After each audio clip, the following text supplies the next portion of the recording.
This is Optimal Relationships Daily, episode 266, a two-step process for dealing with difficult people, and How to Deal with Toxic People by Cylon George of spirituallivingforbusypeople.com. And I'm Joss Marie. Hey you, hope you had a nice weekend. I'm here to try and help you optimize your relationships and narrate to you from some of the best relationship blogs out there every Monday through Friday. Today, I'll actually be covering two shorter posts from Cylon George about coping with the difficult or toxic relationships in your life. And I actually narrate Cylon's content pretty frequently here on the show, so you can subscribe if you'd like to hear more from him in the future, or simply catch up on older posts. But for now, let's hear his two posts of the day and start optimizing your life. A two-step process for dealing with difficult people by Cylon George of spirituallivingforbusypeople.com. Quote, "The greatest stress you go through when dealing with a difficult person is not fueled by the words or actions of this person. It is fueled by your mind that gives their words and actions importance." Mark and Angel Chernoff. Are you currently struggling with a difficult person in your life? If it's a person you can't easily avoid, it can feel like hell on earth. Maybe it's your boss, a close relative, or even your spouse. Whenever you're around them or think of them, you experience feelings of anger or fear. You feel victimized, manipulated, or used. You've probably done everything in your power to try to change the person to no avail. You've complained to others about them, you've cried over the situation, you've even confronted them, but the behavior got worse, not better. You're exhausted, you feel trapped, you're hurting. There is hope. You may feel like there's no hope to your situation, but there is a way out of this hell. I must warn you, though, that this way is by no means easy. It will be harder than anything you've tried before because the path out of hell runs straight through it. You see, the question of how to deal with difficult people is really a question of how to deal with yourself. You may have already heard this idea before, but actively resist it. This is natural and understandable. It's hard to turn inward when you feel like you're being externally attacked from all sides. But if you've exhausted all other possibilities that involve changing the other person, you may now be ready for this alternative path. Number 1, drop your illusions. The biggest source of your pain is not the actions of the other person, but your attachment to your expectations of what you think the other person is or should be. You're likely mourning, on a deeply unconscious level, the incongruence between the person you hoped for and the person as they really are.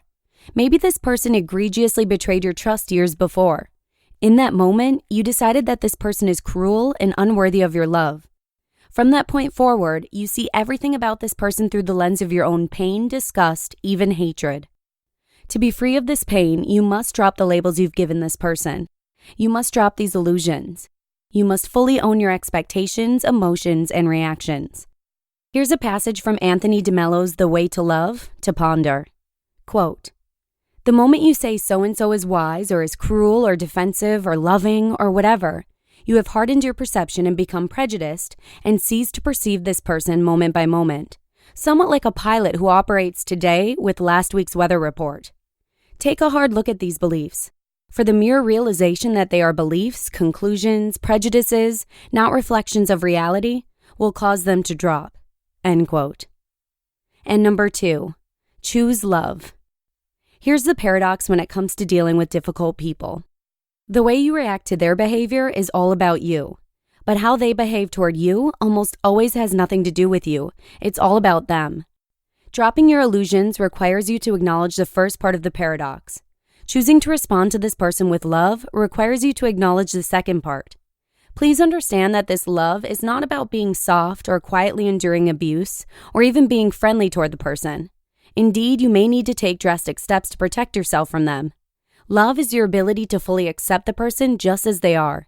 It means to see them, not through the lens of your own expectations, but through the lens of reality. When you're open to seeing them as they truly are, you'll instinctively treat them with kindness and compassion, even if it has to be from a distance. From victim to influencer. If you're actively being victimized by a difficult person in your life, everything in you will resist these two steps. But they are critical if you want to free yourself from their toxic influence. Resist the urge to hold on to your illusions or harden your heart. Instead of allowing others to control you, become a shining example, capable of positively influencing even the most toxic person in your life. How to Deal with Toxic People by Cylon George of spirituallivingforbusypeople.com. Quote, "If your compassion does not include yourself, it is incomplete." Jack Cornfield. You know who they are, the so-called toxic people in your life. They monopolize your time and attention. They never ask how you're doing and how they can help you. They're always caught up in some kind of life or death drama that needs your intervention. You don't want to lose the relationship or come off as a jerk, but you're also dying inside. You feel stuck, and you're feeling drained of your strength and vitality. And what's more, they are likely to be close family or friends. This is often the source of their power over you, but you don't have to surrender to their negative energy because you love them. You can still take measures to protect yourself. How? Here are a few ideas. Number 1, say no. If you find yourself saying yes to this person all the time, begin to introduce no into your conversations. There are many ways to do this. For example, don't respond to that passive-aggressive text. Remain calm and detached when they try to suck you into their emotional vortex. Put your exit lines into practice when you're trapped in lengthy conversations. Like, "It was great talking to you, but I need to go catch up on a few things." Kindly say no to unreasonable requests for your time and attention. And stand firm in your decision when they try to guilt you into changing your mind. When they protest, empathize but don't cave. Set up your boundaries and enforce your property rights. Number 2, don't be surprised when it's someone close to you. We often feel blindsided when the toxic person in our life is someone we love, a parent, a childhood friend, a spouse. But this is more common than you may think. We mistakenly think that the people close to us are exempt from the boundaries we set for ourselves. The boundary may be a bit more porous depending on the nature of the relationship, but there must be a boundary. Don't give them a free pass. If you do, all you'll feel is resentment toward them. Number 3, love them by loving yourself first. Make the commitment to take care of your needs first. If you're in a toxic relationship, you may be accused of being selfish, but here's a hard truth. It's your selflessness that probably got you where you are in the first place. It's time to try something different. Try self-care. When you're called selfish, remember that your selfishness is what allows you to love others better. And number 4, take 100% responsibility for the relationship. Have you ever considered that your own actions may be the driving force in your toxic relationship? Here are some questions to reflect on. Are you holding on to unreasonable expectations of the other person even though you know better? Are you always blaming them for how you're feeling? Do you react negatively when a neutral party suggests you examine how your own behavior may be validating their misbehavior? If so, then you're not taking 100% responsibility for the relationship. This requires that you take full responsibility for what you bring to the relationship. It means fully accepting the other person for who they are without caving to their demands. It means learning to adjust your behavior accordingly when you're in a toxic environment. Let go of your own unreasonable expectations for the other person so you can fully face the reality of the situation. Be compassionate with yourself. Take care of yourself first. Because it's impossible to be compassionate to others if you're unable to extend compassion to yourself. Love yourself enough to have enforceable boundaries. When you do, you'll give others the permission to love themselves too. You just listened to the post titled, "A 2-Step Process for Dealing with Difficult People," and "How to Deal with Toxic People" by Cylon George of spirituallivingforbusypeople.com.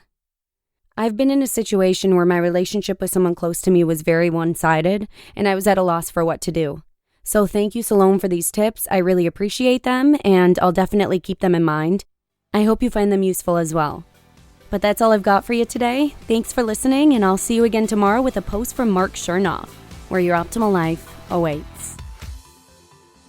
Hello, Life Optimizer. This is Justin Malik, creator and producer of this podcast, but also Optimal Living Daily, the show where I read to you from even more blogs covering finance, productivity, minimalism, personal development, and more, from incredible bloggers like Derek Sivers, Zen Habits, Mark and Angel, The Minimalists, and all the ones you hear on this show too. So if you enjoyed today's episode and like taking amazing blogs on the go, come on over to Optimal Living Daily and subscribe to that one too. And together, we'll start optimizing your life. You've been listening to Optimal Living Daily. Be sure to hit the subscribe button to stay up to date on each new episode and head to oldpodcast.com. That's OLDpodcast.com for a free gift as well as more actionable tips and resources to help you maximize your potential. Thanks for joining us, and remember, your optimal life awaits.